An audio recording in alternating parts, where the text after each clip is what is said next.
नमस्कार, आपका स्वागत है। जय श्री कृष्ण दोस्तों। हिंदू धर्म में तुलसी के पौधे को बहुत ही पवित्र पौधा माना जाता है। इस पौधे में साक्षात भगवान विष्णु और लक्ष्मी का वास होता है। भगवान विष्णु तुलसी पत्र के बिना किसी भी प्रकार का भोग स्वीकार नहीं करते हैं। तुलसी को विष्णु प्रिया भी कहा जाता है, इसीलिए जो मनुष्य तुलसी की पूजा करता है वह कभी दरिद्री नहीं रहता है, उसकी कभी दुर्गति नहीं होती है। ऐसा मनुष्य घोर पाप करने पर भी नरक में नहीं जाता है। तुलसी को मात्र जल देने से क्या फल मिलता है, आइए जानते हैं इस महान कथा के माध्यम से। एक बार देवी सत्यभामा भगवान श्री कृष्ण से पूछती है, हे स्वामी, आप तो तीनों लोकों के स्वामी हैं, फिर भी आप इस तुलसी के पौधे की पूजा क्यों करते हैं? इसे नित्य जल क्यों चढ़ाते हैं? मैं इस पौधे को जल चढ़ाने का महत्व जानना चाहती हूं। तब भगवान श्री कृष्ण कहते हैं, हे देवी सत्यभामा, तुलसी साक्षात लक्ष्मी का ही रूप है। इसकी नित्य पूजा करने के करोड़ों फायदे हैं। इसे जल चढ़ाने मात्र से ही मनुष्य के करोड़ों पाप नष्ट हो जाते हैं। तुलसी को जल देने का महत्व बताने से पहले मैं तुम्हें एक अत्यंत प्राचीन कथा सुनाता हूं। इस कथा के माध्यम से तुम्हें तुम्हारे सारे प्रश्नों के उत्तर मिल जाएंगे, इसीलिए तुम इस कथा को ध्यान से सुनो। श्री कृष्ण कहते हैं, हे देवी, जो भी मनुष्य केवल इस कथा का श्रवण कर लेता है उसे 100 वर्षों तक तुलसी को जल देने का फल प्राप्त होता है। देवी सत्यभामा कहती है, हे प्रभु, मैं इस कथा को अवश्य सुनना चाहती हूं। आप मुझे वह कथा सुनाइए, मैं इसे पूरे ध्यान से सुनूंगी। तब भगवान श्री कृष्ण देवी सत्यभामा को तुलसी को जल देने के महात्म्य की कथा सुनाते हैं। हे देवी सत्यभामा, इस विषय में एक प्राचीन इतिहास है जो बहुत ही उत्तम और पुण्य फल प्रदान करने वाला है। पूर्व काल की बात है। अवंतीपुरी में धनेश्वर नाम का ब्राह्मण रहता था। वह जन्म से तो ब्राह्मण था, किंतु वह कर्म से भ्रष्ट, कपटी बुद्धि वाला, कंबल तथा चमड़ा आदि बेचकर धन कमाने वाला तथा अत्यधिक झूठ बोलने वाला था। उसका मन हमेशा बुरे काम करने में लगा रहता था। वह चोरी, वेश्यागमन तथा जुए में आसक्त रहता था। उसने अपने जीवन में कभी पुण्य के काम नहीं किए, शास्त्रों का अध्ययन नहीं किया, पूजा पाठ भी नहीं किया। सदैव अपना मन दूसरों के धन पर लगाकर रहता था। वह दिन में धन कमाता और रात्रि में वेश्याओं के साथ रात बिताता था। इस प्रकार से वह अत्यंत पापी धनेश्वर ब्राह्मण अपना जीवन केवल पाप करने में व्यतीत करता था। उसने अपने मुख से कभी भगवान विष्णु का नाम भी नहीं लिया और न कभी देवी देवताओं का पूजन किया। इस प्रकार से पाप करते हुए उसे अनेक वर्ष बीत गए। फिर वह धनेश्वर ब्राह्मण खरीदी बिक्री करने के लिए माहिष्मतीपुरी में जा पहुंचता है। उस नगर के पास से नर्मदा नदी बहती है। उस स्थान पर उस नदी में स्नान करने के लिए दूर दूर से लोग आया करते हैं। फिर वह ब्राह्मण उसी नदी के किनारे के एक आश्रम में ठहरता है।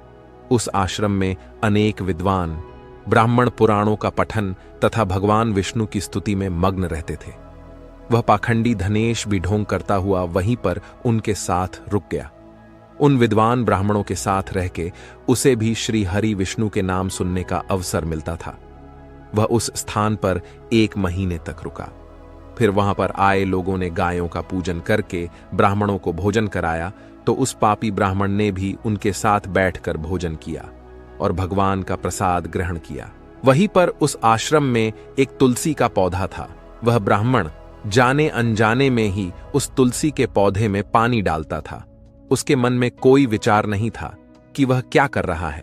वह रोज सुबह उठकर पात्र में पानी लेकर तुलसी के पौधे में डालता रहता था। फिर एक दिन वह आश्रम में सोया हुआ था, तो उस स्थान पर एक सर्प आ गया और उस सर्प ने उसे नींद में ही काट लिया। उस पापी ब्राह्मण की नींद में ही मृत्यु हो गई। सुबह जब अन्य ब्राह्मणों ने उसे बेहोश अवस्था में देखा तो उन्होंने उसके मुख में तुलसी पत्र और तुलसी का जल डाल दिया। फिर सभी ब्राह्मणों को पता चला कि उसकी मृत्यु हो गई है। उस पापी ब्राह्मण की मृत्यु के बाद उस स्थान पर यम के दूत प्रकट हुए और उसे पकड़कर यमलोक ले जाने लगे।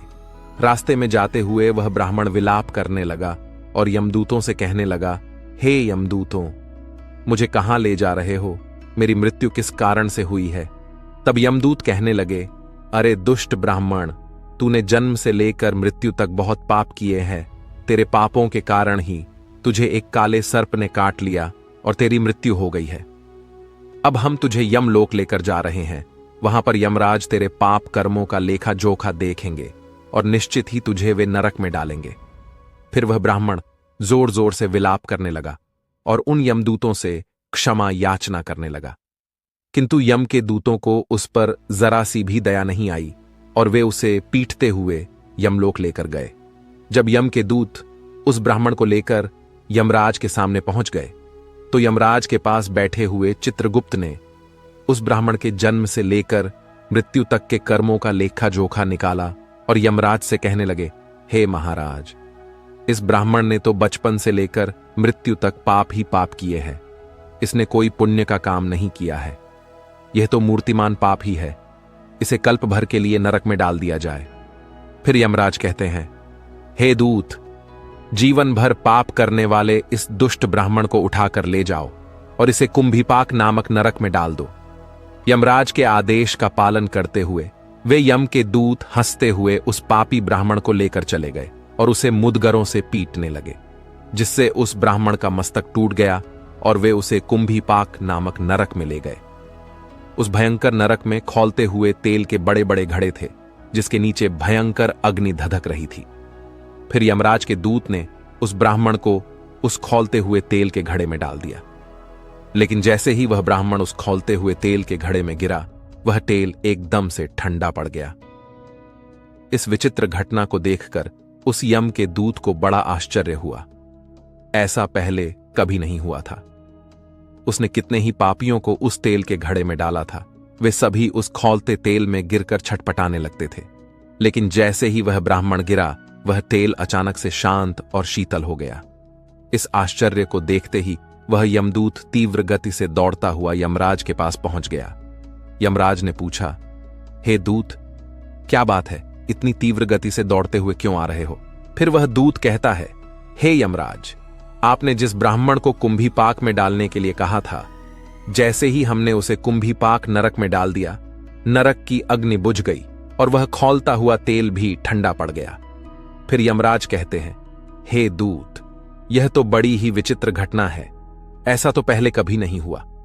यमराज विचार कर रहे होते हैं, तभी उस स्थान पर देवर्षि नारद पधारते हैं। देवर्षि नारद को देखकर यमराज अत्यंत प्रसन्न होते हैं और उन्हें प्रणाम करके उनका स्वागत करते हैं। फिर यमराज नारद जी से कहते हैं, हे देवर्षि, आप उचित समय पर आए हैं। हमने आज एक अत्यंत पापी ब्राह्मण को कुंभीपाक नरक में गिराया है, किंतु उसके गिरते ही नरक की अग्नि ठंडी पड़ चुकी है और खौलता हुआ तेल भी शीतल बन गया है। तब देवर्षि नारद यमराज से कहने लगते हैं, हे धर्मराज, आपने जिस ब्राह्मण को कुंभीपाक नरक में डाला है, वह नरक में डालने योग्य नहीं है, क्योंकि इस ब्राह्मण के द्वारा अनजाने में ही ऐसा कर्म हो गया है जो नरक का नाश करने वाला है।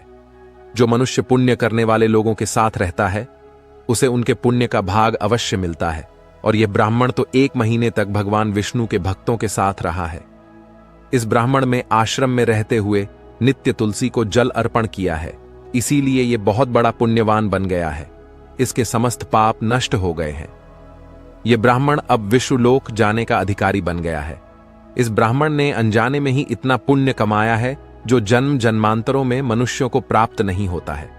इसीलिए आप इसे नरक में न पकाओ। इस ब्राह्मण के पापों के लिए इसे केवल इतना दंड दो, इसे नरक लोक का दर्शन कराओ। देवर्षि की बात सुनकर यमराज अत्यंत प्रसन्न होते हैं और ब्राह्मण को कुंभीपाक नरक से निकाल कर लाते हैं और अपने दूतों से कहते हैं, हे दूत, इस ब्राह्मण महात्मा को ले जाओ और संपूर्ण नरकों का दर्शन कराओ। फिर यम के दूत उस ब्राह्मण को ले जाते हैं और संपूर्ण नरकों का दर्शन कराने लगते हैं। भगवान श्री कृष्ण कहते हैं, हे देवी सत्यभामा, इस प्रकार से यम के दूत उस ब्राह्मण को संपूर्ण नरकों का दर्शन कराते हैं और यक्षलोक में ले जाते हैं, और फिर वह ब्राह्मण एक यक्ष बन जाता है। श्री कृष्ण कहते हैं, हे देवी, वनस्पति नाम तुलसी, मासा नाम कार्तिकः प्रिय, एकादशी तिथि नाम च क्षेत्राणाम द्वारका मम। वनस्पतियों में मुझे तुलसी प्रिय है, मास में कार्तिक मास, तिथि में एकादशी और क्षेत्र में मुझे द्वारका प्रिय है। इसीलिए जो मनुष्य नित्य तुलसी की पूजा करता है, तुलसी को जल देता है, वह मुझे सबसे अधिक प्रिय है। उस मनुष्य की कभी दुर्गति नहीं होती है, वह कभी नरक में नहीं गिरता है, जिन घरों में तुलसी का पौधा सदैव ही हरा भरा रहता है, उस घर में सुख, शांति और समृद्धि बनी रहती है। भगवान विष्णु की पूजा में और उन्हें चढ़ाए जाने वाले भोग में तुलसी के पत्र अवश्य होने चाहिए, क्योंकि तुलसी पत्र के बिना भगवान विष्णु किसी भी प्रकार का भोग स्वीकार नहीं करते हैं। इसीलिए प्रत्येक घर में तुलसी का पौधा अवश्य होना चाहिए। अगर आपके घर में तुलसी है तो सुख, शांति और समृद्धि के लिए तुलसी को चुनरी अवश्य चढ़ानी चाहिए। हमेशा ध्यान रहे कि तुलसी का पौधा चुनरी के बिना अधूरा होता है। तुलसी केवल एक पौधा नहीं है, बल्कि वह देवी है, विष्णु पत्नी है। इसीलिए तुलसी को चुनरी अवश्य ही चढ़ानी चाहिए। इससे पति पत्नी में प्रेम और विश्वास बढ़ता है। घर में रहने वाली महिलाएं सदा सुहागिन और सौभाग्यशाली रहती है। तुलसी का विवाह भी अवश्य करना चाहिए। इससे मनुष्य के सभी दुखों का अंत होता है और सांसारिक जीवन सुखमय बीतता है। तुलसी के पौधे के पास अपने मुख से अपशब्द नहीं बोलने चाहिए। तुलसी के पास भूल से भी जूते, चप्पल अथवा झाड़ू, पोंछा नहीं रखना चाहिए। इसे पाप माना गया है। जहां पर तुलसी का पौधा हो, उस स्थान के आसपास थूकने से घोर अनर्थ होता है। तुलसी के पास जल से भरा हुआ पात्र भी नहीं रखना चाहिए। तुलसी के पौधे के पास दीपक जलाने के बाद दीपक को वहां से हटा देना चाहिए, क्योंकि तुलसी के नीचे बुझा हुआ दीपक रखना अशुभ माना जाता है। जिस स्थान पर भी तुलसी का पौधा होता है, उस स्थान को हमेशा ही स्वच्छ रखना चाहिए। इसीलिए नियमित रूप से तुलसी के पौधे का पास साफ सफाई का ध्यान रखें। तुलसी के पौधे में शिवलिंग और गणेश जी की प्रतिमा नहीं रखनी चाहिए। साथ ही तुलसी के गमले में अन्य किसी भी प्रकार का पौधा भी लगाना अशुभ होता है। तुलसी के पौधे के पास कपड़े भी नहीं सुखाने चाहिए, अन्यथा कपड़ों से गंदा पानी तुलसी के पौधे पर गिर सकता है। ध्यान रहे, तुलसी के पौधे को नाखून से नहीं तोड़ना चाहिए। इससे तुलसी का अपमान होता है। यदि तुलसी के पत्ते सूख कर गिर जाते हैं तो उन्हें कचरे में नहीं फेंकना चाहिए। उन पत्तों को आप तुलसी की मिट्टी में ही दबा दें। रविवार के दिन तुलसी के पत्ते नहीं तोड़ने चाहिए और रविवार को तुलसी को जल भी नहीं चढ़ाना चाहिए। बाकी अन्य दिन नित्य बिना चुके तुलसी को सुबह जल देना चाहिए और शाम के समय एक दीपक जलाना चाहिए। अक्सर महिलाएं स्नान के बाद अपने बाल खुले रखकर ही तुलसी को जल देती है। ऐसा करना गलत होता है। महिलाओं को हमेशा ही अपने बाल बांधकर माथे पर सिंदूर लगाकर ही तुलसी में जल देना चाहिए।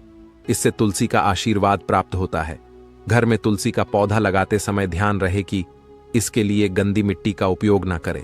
तुलसी के पौधे के लिए शमशान की अथवा गंदगी वाले स्थान की मिट्टी का कभी उपयोग नहीं करना चाहिए। इससे तुलसी मां रूठ जाती है और सूखने लगती है। तुलसी का पौधा कभी गंदे स्थान पर नहीं लगाना चाहिए, जैसे नाली अथवा बाथरूम के पास तुलसी का पौधा कभी नहीं रखना चाहिए, अन्यथा गंदा पानी तुलसी के पौधे में गिर सकता है, जो बहुत ही अशुभ माना गया है। घर में तुलसी का पौधा कभी सूखना नहीं चाहिए। शास्त्रों में ऐसी मान्यता है कि तुलसी का पौधा सूखना अकाल मृत्यु की सूचना देता है। घर में तुलसी का पौधा सूख जाए तो घर की सुख समृद्धि खत्म हो जाती है। सूखी हुई तुलसी में मां लक्ष्मी का वास नहीं होता है।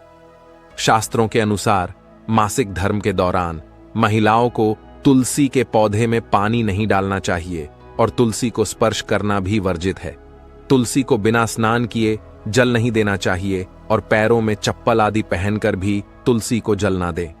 तुलसी को जल देते समय ध्यान रहे कि वह जल आपके पैरों पर ना पड़े। इससे तुलसी का अपमान होता है। श्री कृष्ण कहते हैं, नित्य तुलसी के दर्शन से मनुष्य को स्वर्ग की प्राप्ति होती है और तुलसी पत्र के सेवन से उसके सभी पाप नष्ट हो जाते हैं। तुलसी का पौधा हमेशा ही घर के सामने लगाना चाहिए। इसे पूर्व अथवा उत्तर दिशा में लगाना सबसे अधिक शुभ होता है। तुलसी के पास मरुस्थलीय पौधे रखना बेहद अशुभ माना जाता है। ऐसे पौधों से नकारात्मक ऊर्जा निकलती है। शास्त्रों में कहा गया है, जिन पौधों से हरी भरी कलियों की उत्पत्ति ना हो, उसके स्थान पर कांटे निकलते हो, तो ऐसे पौधों को तुलसी के पास कभी रखना नहीं चाहिए। शास्त्रों में केले के पौधे का विशेष महत्व बताया गया है। अगर तुलसी के पास केले का पेड़ लगा देते हैं तो कई गुना अधिक लाभ प्राप्त होंगे। केले के पेड़ में भगवान विष्णु का वास होता है। इसे तुलसी के पास लगाने से घर में सुख समृद्धि आती है। तुलसी के पौधे में शालिग्राम भी अवश्य रखना चाहिए। तुलसी के गमले में शालिग्राम रखने से तुलसी का और भी अधिक शुभ प्रभाव आपको देखने को मिलेगा। शालिग्राम भगवान विष्णु का निराकार रूप माना जाता है। यह काले रंग का पत्थर होता है जिसे विलक्षण और मूल्यवान माना गया है। इसे अगर तुलसी के गमले में रखेंगे तो आपके घर से संपूर्ण नकारात्मक ऊर्जा नष्ट हो जाएगी। घर में केवल एक ही शालिग्राम की पूजा करनी चाहिए। पुराणों में कहा गया है, भगवान विष्णु की मूर्ति से कई ज्यादा उत्तम होता है शालिग्राम की पूजा करना। शालिग्राम को चंदन लगाकर उस पर एक तुलसी का पत्ता रखना चाहिए। प्रतिदिन शालिग्राम को पंचामृत से स्नान कराना चाहिए। ऐसा करने से सभी जन्मों के पाप नष्ट होते हैं। शालिग्राम सकारात्मकता और सात्विकता का प्रतीक होता है। तो दोस्तों, इस प्रकार से भगवान श्री कृष्ण ने देवी सत्यभामा को तुलसी के पौधे को जल देने का महत्व बताया है और घर में तुलसी का पौधा लगाने के नियम बताए हैं। आपको यह कथा कैसी लगी कमेंट करके जरूर बताएं। जानकारी अच्छी लगी तो वीडियो को लाइक जरूर करें। साथ ही कमेंट में जय श्री कृष्ण और जय मां तुलसी जरूर लिखें। आपसे विनती है कि आप इस चैनल को सब्सक्राइब जरूर करें ताकि ऐसी ही आध्यात्मिक जानकारी आपको प्राप्त हो। आप सभी का धन्यवाद।